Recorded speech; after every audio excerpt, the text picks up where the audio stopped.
네, 오늘 주시는 말씀 요한복음 21장 18절에서 25절까지 말씀을 읽겠습니다. 내가 너희에게 진리를 말한다.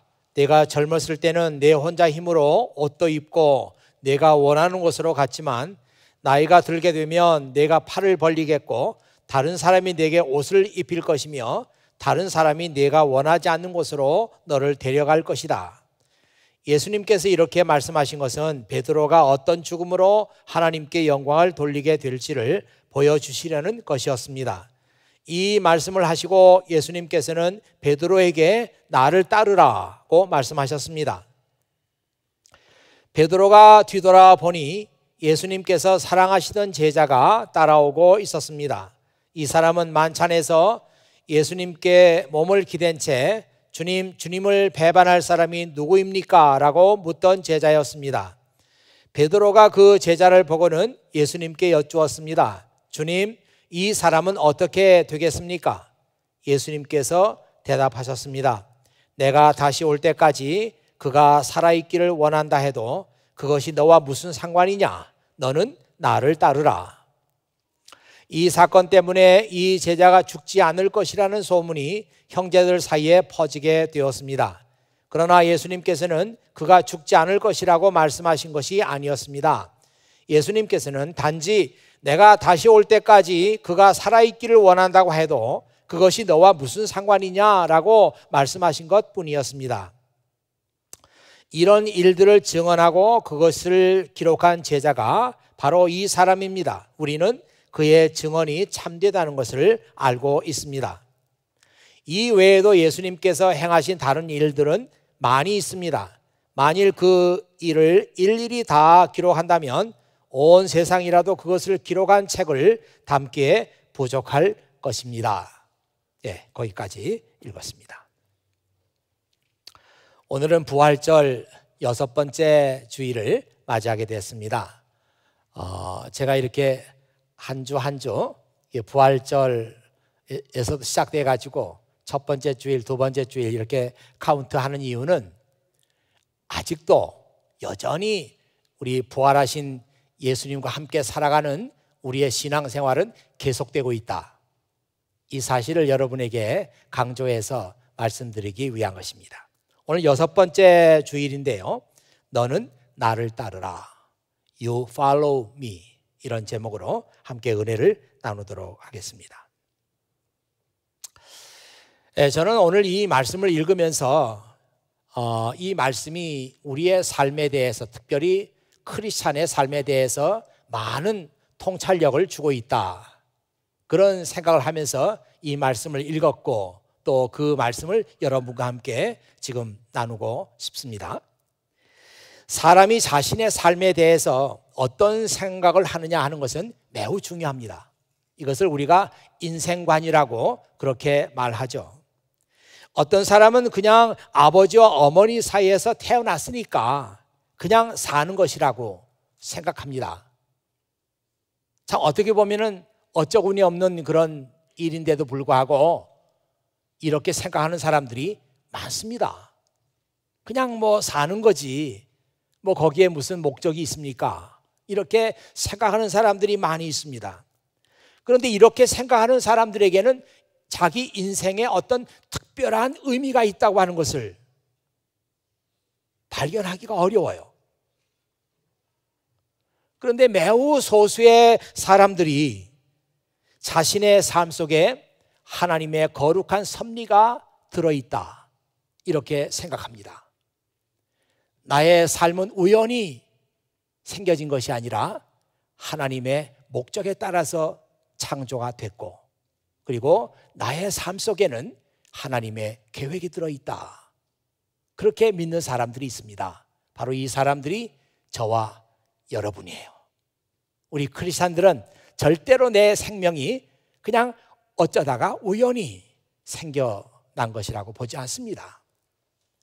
하나님의 계획이 있어요. 하나님의 목적이 있습니다. 저는 우연은 아닙니다만은 에베소서 1장 11절 12절 그 말씀을 읽다가 깜짝 놀란 그런 일이 있습니다. 개역 성경을 봐도 그렇고 또 쉬운 성경으로 보면은 야, 이 말씀 속에 이런 뜻이 있었나 하는 그 말씀을 여러분과 함께 나누고 싶어요. 한번 여러분 화면을 보시기 바랍니다. 에베소서 1장 11절에서 12절에 나오는 말씀인데요, 이건 쉬운 성경이에요. 모든 것을 그의 뜻대로 이루시는 하나님께서는 오래전에 이미 우리를 하나님의 백성으로 예정해 놓으셨습니다. 그리스도 안에서 첫 소망을 가진 우리들을 통해 하나님께서는 찬양을 받기 원하십니다. 예, 그 개역 성경에서 얘기하고 있는 것보다도 이 쉬운 성경으로 읽을 때는 훨씬 더 그 의미가 잘 드러나요. 그런데 밑에 있는 그 말씀은 The Message라고 그 유진 피터슨이라고 하는 사람이 구약과 신약을 다 영어로 번역을 했어요. 이분은 굉장히 탁월한 영성가이시고요, 아마 제가 보기에는 뭐 진짜 이 시대가 낳은 가장 훌륭한 영성가주가 하나가 아닌가 이렇게 생각할 정도로 그런 탁월한 사람이에요. 근데 그분이 그 컨템포러리 잉글리시로 이 한참 잘하고 있는 이 젊은 세대들을 위해서 성경을 번역했는데 그 번역 성경의 제목이 The Message예요. 혹시 여러분들이 그 성경을 보신 분들이 있으리라 생각합니다. 이분이 지금 에베소서 1장 11절에서 12절 말씀을 이렇게 번역을 했습니다. 한번 보세요. It is in Christ that we find out who we are and what we are living for. 우리가 우리 자신이 누구인지 그리고 무엇을 위해 살아야 되는지 발견하는 것은 It is in Christ. 그리스도 안에서 가능한 일입니다. 참 이게 너무 놀랍잖아요. 내가 누굽니까? 그리고 나는 무엇을 위해 살아야 됩니까? 그것을 알기를 원하는 사람은 It is in Christ. 그리스도 안에서 그 답을 찾을 수가 있어요. 그리스도 밖에서는 이 답을 찾을 수가 없습니다. Long before we first heard of Christ and got our hopes up, He had His eyes on us, had designs on us for glorious living. 우리가 그리스도에 대한 그 얘기를 듣기 훨씬 전에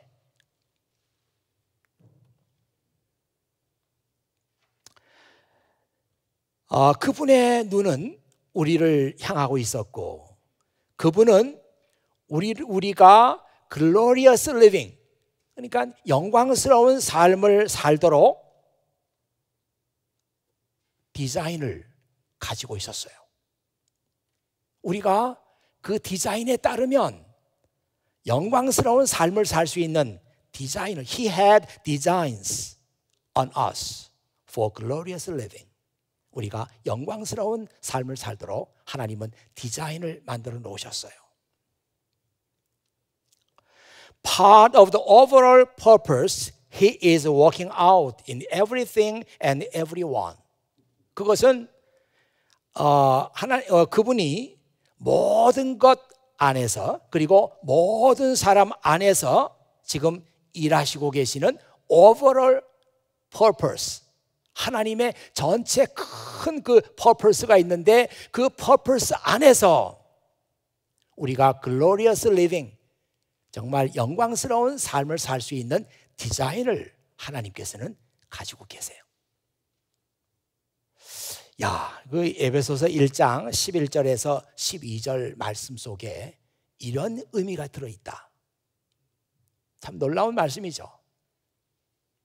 한번 여러분들이 이 말씀을 곰곰이 한번 생각해 보세요. 내 인생에 대한 그 디자인, 하나님의 계획, 이것이 예수 그리스도 안에 들어있는 겁니다. 그래서 예수 그리스도를 우리가 올바로 믿으면 나는 누구인가? 나는 무엇을 위해 살아야 되지? 그 대답을 예수님 안에서 발견하게 되는 거예요.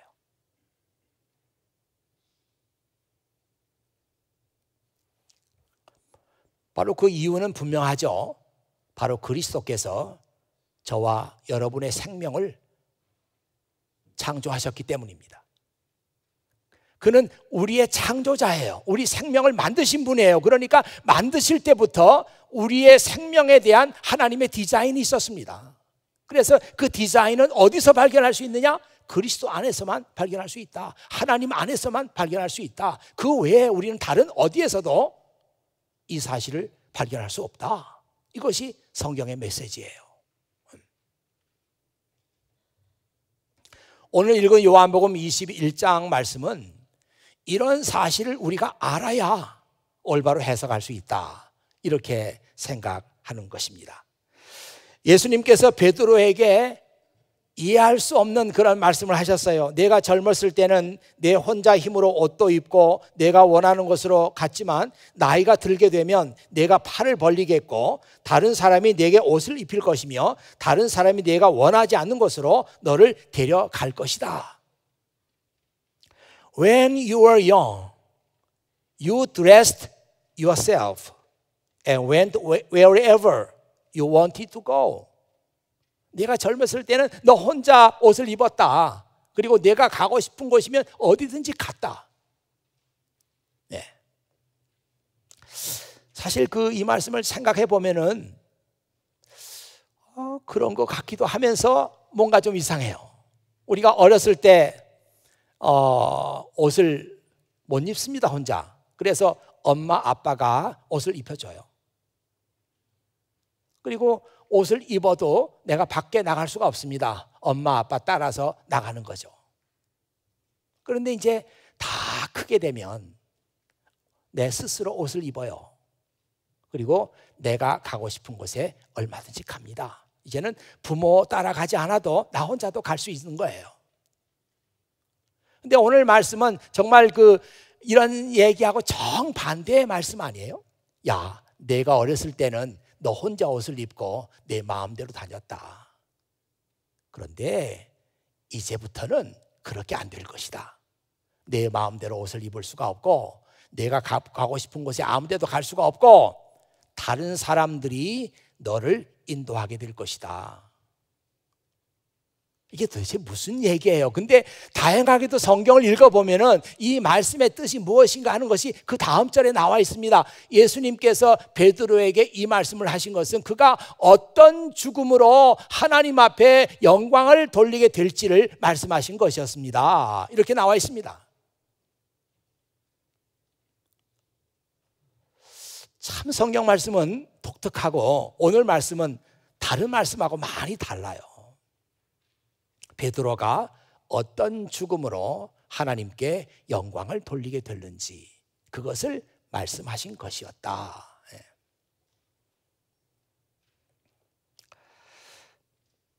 이 말씀을 좀 더 여러분이 알기 쉽게 좀 정리를 해보면 이런 것 같아요. 야, 베드로, 지금까지는 내가 원하는 삶을 살았지. 그러나 지금부터는 아니다. 너는 내가 원하는 삶이 아니라 내가 원하는 삶을 살게 될 것이다. 그렇게 예수님께서 말씀하셨어요. 사실 이 말씀이 참 예수님께 적용을 해봐도 말이죠. 예수님은 30살까지 뭐 꼭 그렇게 예수님의 삶이니까 그렇게 단정적으로 얘기하기 어렵지만 30살까지는 다른 사람과 구별되지 않는 평범한 삶을 살았어요. 아마 예수님은 아버지 요셉을 따라서 목수의 직업을 가지고 살았으리라 그렇게 생각합니다. 그래서 어디서 큰 공사가 있다 그러면 거기 가서 공사도 해주고 돈을 벌어서 생계를 유지했을 거예요.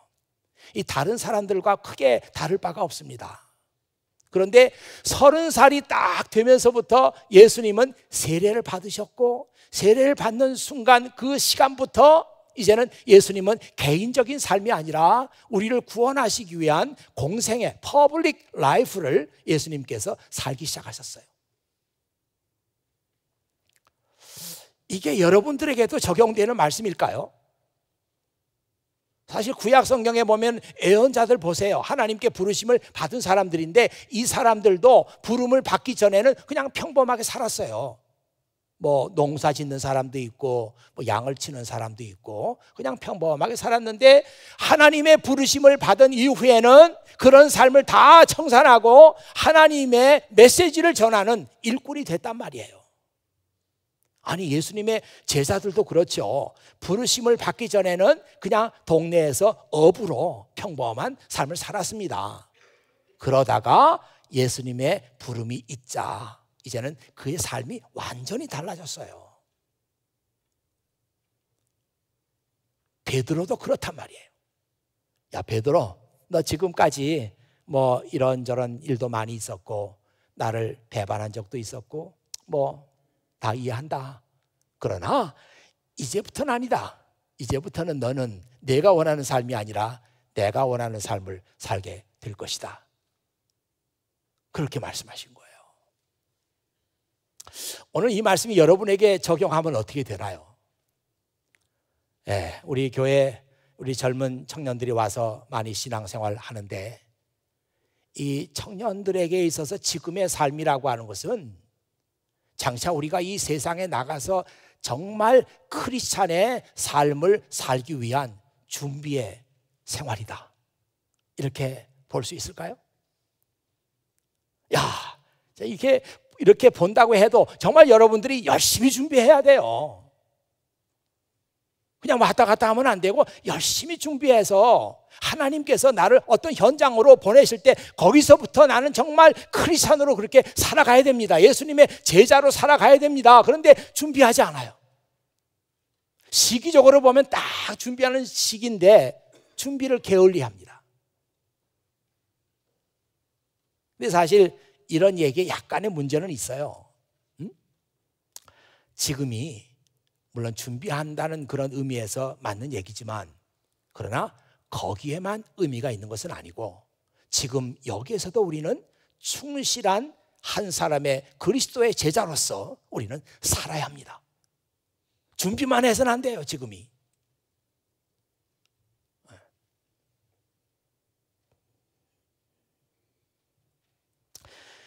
요한복음을 쓴 요한은 예수님께서 베드로에 가신 말씀을 베드로가 어떤 죽음으로 하나님께 영광을 돌리게 하는지 그것을 말씀하신 것이었다. 죽음으로 하나님께 영광을 돌린다. 이해가 됩니까? 아니, 좋은 일도 많이 있는데 그런 일들을 해가지고 하나님께 영광을 돌리는 거지 왜 죽음으로 영광을 돌리나?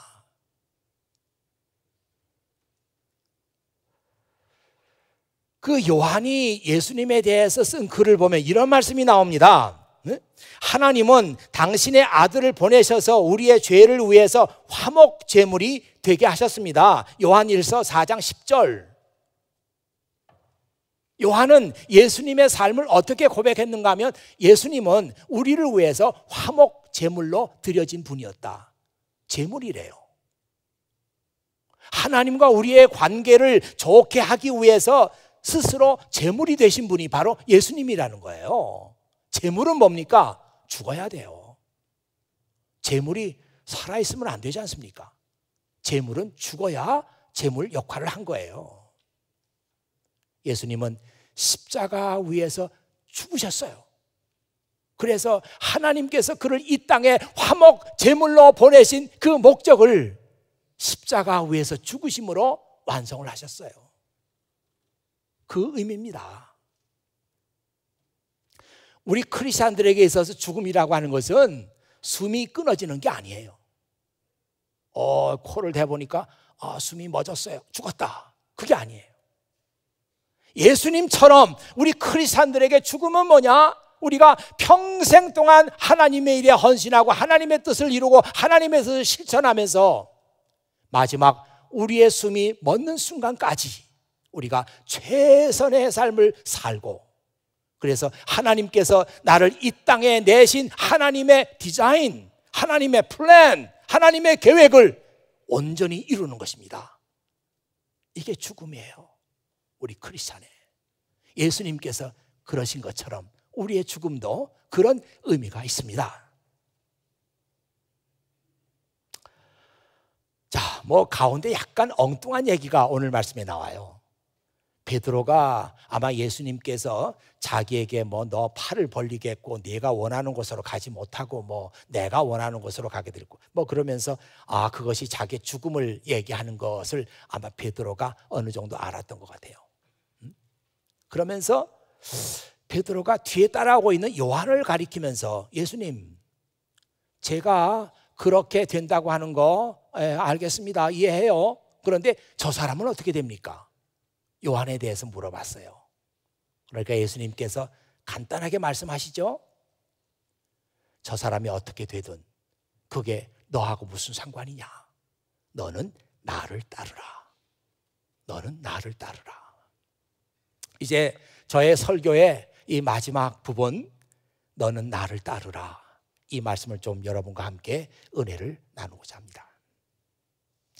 저는 나를 따르라, 성경에 이런 말씀이 복음서 처음부터 나오잖아요. 예수님께서 제자들을 부르실 때 나를 따르라, 내가 너희를 사람을 낚는 어부가 되게 하겠다, 그렇게 말씀하셨는데 지금 베드로에게 다시 You follow me, 너는 나를 따르라, 그렇게 말씀하십니다.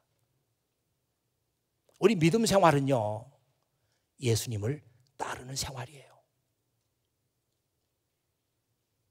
제가 이 얘기를, 뻔한 얘기를 왜 드리는가 하면은, 믿음 생활은 우리가 한 번도 가보지 않는 그런 길을 우리가 만들고 그 길을 가는 게 아니고, 예수님께서 먼저 우리보다 걸어가신 그 길을 따라가는 겁니다. 이게 믿음 생활이에요.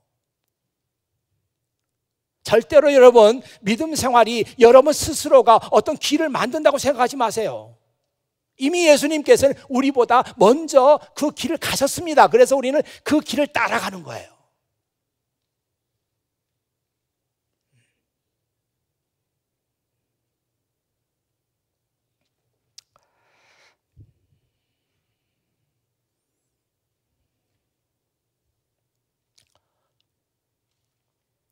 예전에는 참 그 길을 가기가 어려웠어요. 그 지도가 꼭 있어야만 되고, 지도도 아주 작게, 디테일한 것은 아주 작게 되어 있어요. 근데 그래도 미국에 오니까 지도책이 만들어져 가지고 그걸 보면 길을 찾아갈 수가 있습니다. 근데 너무나 작게 나와 있으니까 어디 가려면 이걸 보면서 못 가요. 그러니까 저는 운전만 하고 저희 옆에 먼 길 갈 때는 꼭 누가 앉아야 돼요. 주로 이제 제 아내가 많이 앉았죠. 길을 가면 이제 봐주면 왼쪽을 돌고 이렇게 하면 이제 그대로 가는 거잖아요. 가는데 아니 가다 보면 꼭 싸움이 벌어져요. 아니 길이 갈라지는데 어디로 가? 그러면 가만히 있으면 모르겠는데, 아니 갈라지는데 지금 당장에 말을 해야지. 그럼 모르겠다 그러면 어떡해요?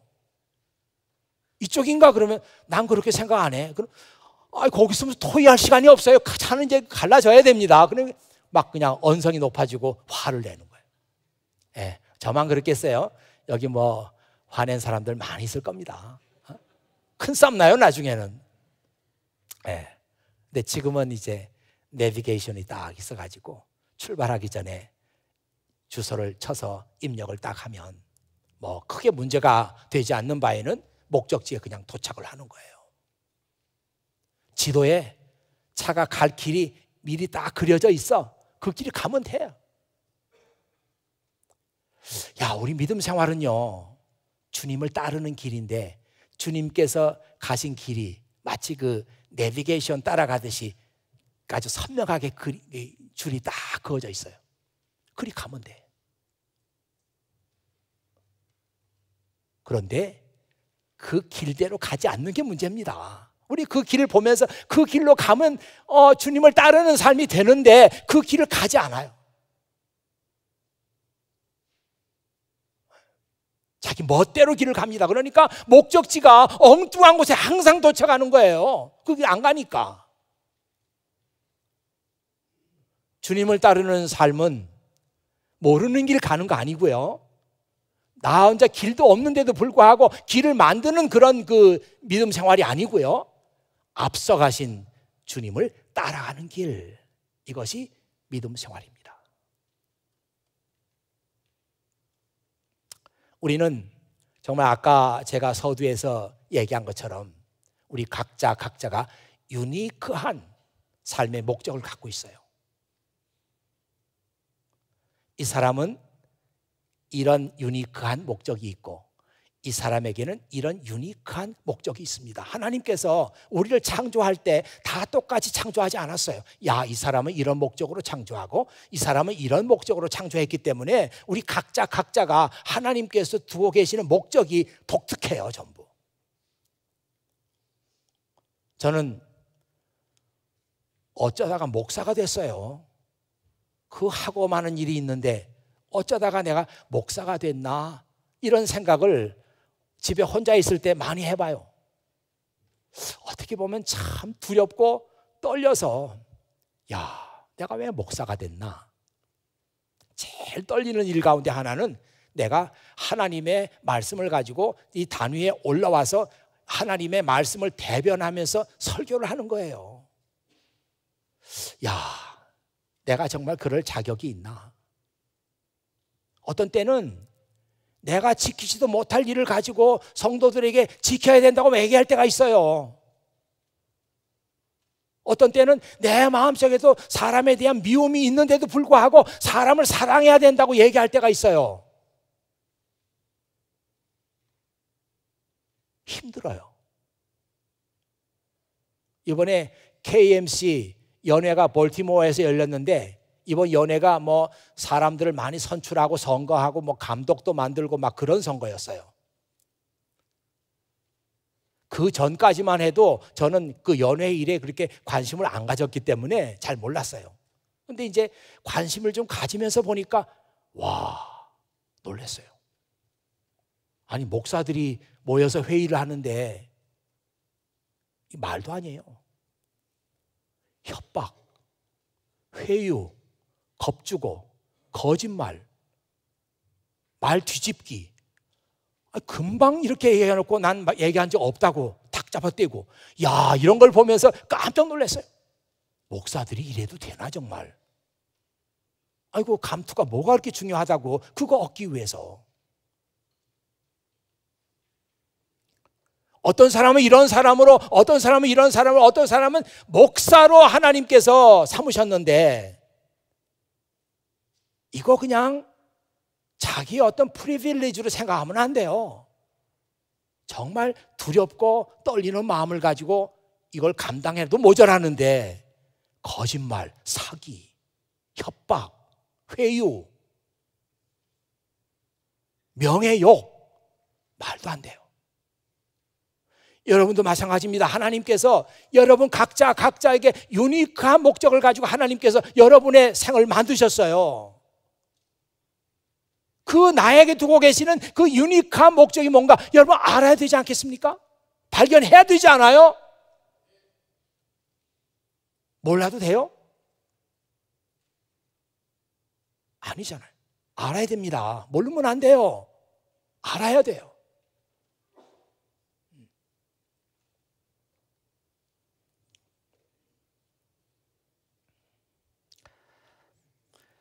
예수님께서 자기를 따르는 두 제자 야고보와 요한에게, 형제잖아요. 야고보와 요한이 형제니까 그 형제에게 한 번은 이렇게 말씀하셨어요. 너희는 너희가 구하는 것이 무엇인지도 모르고 있다. 너희는 내가 마시는 잔을 마실 수 있고 너희는 내가 받는 세례를 받을 수 있겠느냐?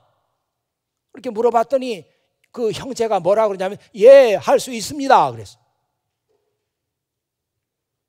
그게 뭔지도 몰라. 내가 마시는 잔, 커피가 아니에요. 내가 마시는 잔, 주스가 아닙니다.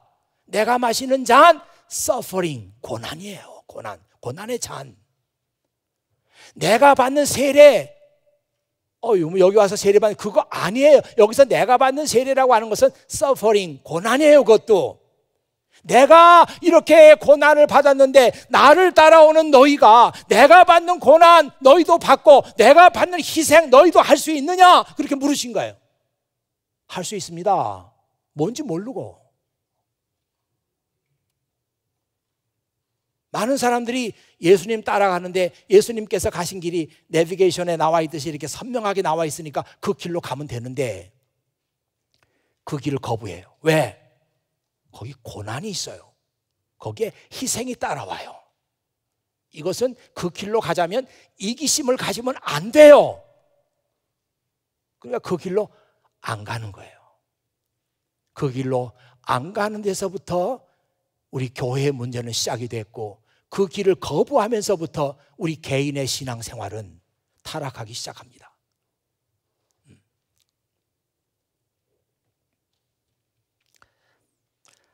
한 번은 하나님께서 창세기 6장 5절에서 7절에 나오는 말씀인데 세상을 다 창조해 놓으셨어요. 근데 얼마 가지 않아서 보니까 세상에 그냥 죄악이 가득해.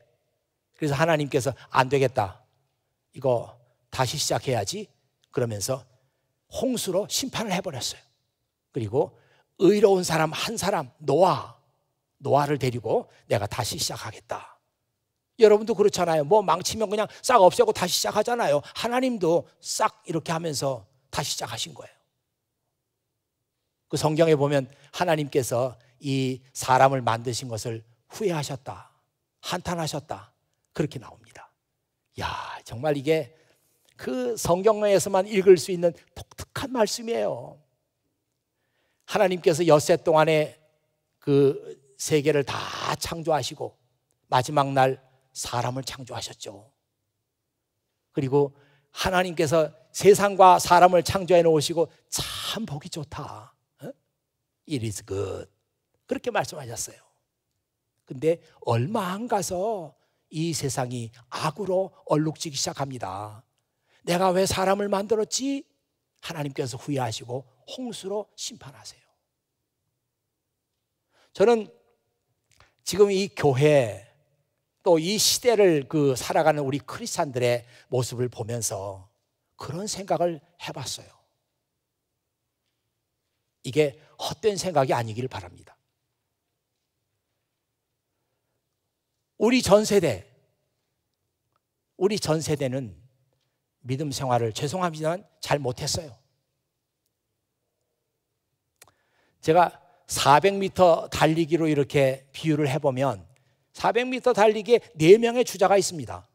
첫 번째 주자, 우리 믿음의 복음이 이 땅에 들어와 가지고 처음으로 복음을 받아들인 사람들을 1번 주자라고 한다면 그분들은 애 많이 썼어요. 척박한 그런 환경 속에서 복음을 받아들여 가지고 애 많이 썼습니다. 그런 대로 괜찮아요. 근데 2번 주자 문제가 너무 많았어요. 2번 주자들이 어떤 사람들인가 하면은 대형 교회 만들고 그리고 성도들의 삶을 복음으로 잘 가르치질 못했어요. 복 받는 삶만 얘기했어요. 이렇게 하면 여러분 복 받습니다. 그 얘기 죽도록 했어요. 그래서 성도들의 삶을 망쳐놨어요. 그 결과가 지금까지 계속되고 있습니다. 교회는 커졌지만 교회는 기업이 되고 말았어요. 세습이 뭡니까? 세습이라는 얘기도 그때 나온 거예요. 자기 아들에게 기업을 물려주듯이 아버지가 자식에게 큰 교회를 이루어서 물려줍니다. 지금까지 그 여파가 계속되고 있어요. 이제 3번 주자가 출발을 해야 되는데 3번 주자가 여러분입니다. 3번 주자가 여러분이에요. 지금 1번 주자는 그런 대로 애를 썼고 2번 주자는 완전히 망쳐버렸고 그래서 우승과는 거리가 멀어졌어요.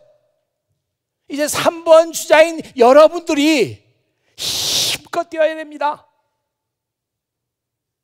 정말 예수님을 따르는 삶이 무엇인가 하는 것을 바르게 알아서 성경을 배우고 기도하고 하나님의 뜻을 분별해 가면서 여러분들이 예수님이 걸어가신 그 길을 따라가야 되는 3번 주자예요. 여러분들이 이 3번 주자마저 망치면 이제 완전히 무너지는 거예요. 여러분들이 3번 주자로서 성실하게 달려서 거리를 많이 단축해 놓고 그리고 4번 주자에게 배턴을 넘겨줍니다. 이것이 우리 시대의 책임이요 사명이라고 생각해요. 제가 이 스포츠를 되게 좋아하는데요, 잘하는 것은 뭐 별로 없어요. 근데 보는 거 또 뭐 보고서 해설하는 거 그런 거 좋아해요. 어떤 스포츠는 거의 전문가처럼 해석할 수 있어요. 해설할 수 있어요. 뭐 웃으시고 그러는데 마음대로 웃거나 말거나 마음대로 하세요. 그거 뭐 웃었다고 내가 뭐 왜 웃냐고 할 수도 없는 거고. 근데 그 축구 어떤 해설자의 말을 들었어요. 근데 그 해설자의 말이 뭐 진리인지 아닌지 모르겠습니다만은 재미있었어요. 아, 그렇구나. 그 해설자의 얘기는 뭔가 하면 왜 우리 한국 선수들은 결정적인 장면에서 개발을 차느냐 그 얘기예요. 아, 그거 조금 잘하면 되는데 그때 왜 꼭 개발 차요? 개발 뭔지 아시죠? 헛발질 하는 거예요. 넘어지거나 헛발질하고 개발. 왜 개발을 차느냐? 한국 선수들은 해설자가 그러는 거예요. 한국 선수들은 왜 이때 이 중요한 때 나한테 공이 오지? 무서워한다는 거예요. 이때 내가 잘못하면 또 욕을 먹을 텐데 비난이 올 텐데 하면서 겁을 낸다는 거예요. 겁을 내면서 애따 모르겠다 뻥 차서 다른 사람이 받아라 이거예요. 그 좋은 찬스를 뻥 차버린다는 거예요. 그런데 외국에 골을 많이 넣는 선수들은 그 결정적인 장면에서 자기한테 골이 올 때, 공이 올 때, 야, 이게 웬 행운이냐? 이게 내가 또 한 골 넣을 수 있는 기회가 왔구나. 그래가지고 그 기회를 놓치지 않는다는 거예요. 여러분, 1번 주자는 그런 대로 열심히 뛰어서 기초를 마련했어요. 2번 주자는 망쳤어요. 3번 주자, 이제 가장 중요한 시대입니다. 이 시대가. 그런데 왜 하필이면 우리가 이때 태어나가지고 어려운 때 믿음 생활을 하게 됐느냐? 한탄하지 마세요. 그리고 그냥 자기한테 온 기회를 그냥 뻥 차버리지 마세요. 누가 받겠지 뭐. 뻥 차버리지 마세요. 야, 하나님께서 이 어려운 시대의 책임을 우리에게 맡겼구나. 우리 교회에게 맡겼구나. 나에게 맡겼구나. 예수님을 따라서 여러분 성실하게 레이스 하세요. 성실하게 달려가세요. 성실하게 배우세요. 기도하세요.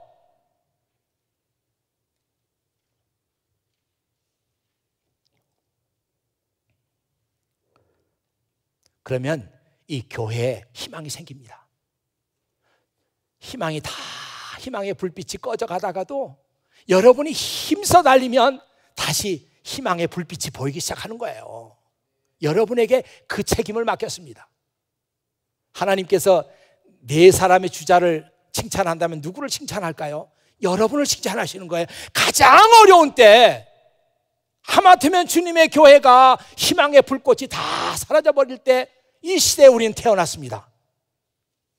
우리가 책임을 다하면 하나님께 받을 칭찬도 상급도 가장 크다고 생각해요. 그리고 여러분들이 성실하게 달리고 4번 주자에게 배턴을 넘겨주세요. 이것이 저와 여러분에게 지워지고 이 교회에게 지워진 시대적인 사명이다. 그렇게 생각합니다. 우리 주님은 베드로에게 다른 사람 어떻게 되든 상관하지 말고 너는 나를 따르라 그렇게 말씀하셨어요. 예수님께서 옳다고 하시는 것 여러분도 옳다고 하세요. 예수님께서 아니라고 말씀하신 것 여러분도 아니라고 하세요. 그러면서 예수님께서 걸어가신 그 길 선명하게 여러분도 걸어가세요. 그래야 희망이 생깁니다. 우리에게 주어진 이 절호의 찬스, 이 찬스 놓쳐버리지 않고 이 교회가 시대적인 사명을 잘 감당해 나갈 수 있는 그런 교회가 됐으면 좋겠습니다.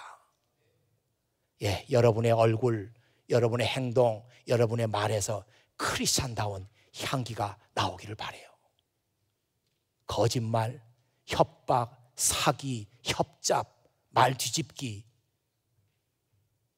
예, 이건 우리하고 아무 상관없는 세계의 일입니다.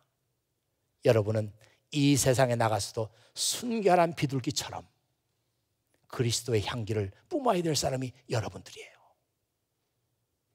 이제 다음 주일이면 졸업입니다. 다시는 졸업생들 가운데 저하고 만날 기회도 없고 여기를 떠나야 될 사람도 많이 있을 거예요. 잊지 마세요. 여러분은 3번 주자입니다. 기도하겠습니다. 아버지 하나님 감사합니다. 오늘 아버지 하나님께서 저희들을 사랑하시고 또 이 귀한 말씀으로 저희들을 권면해 주신 것 진실로 감사를 드립니다. 이 시대가 어렵고 힘든 건 사실이지만 이 시대에 대한 책임과 사명을 바로 우리에게 맡겨주셨습니다.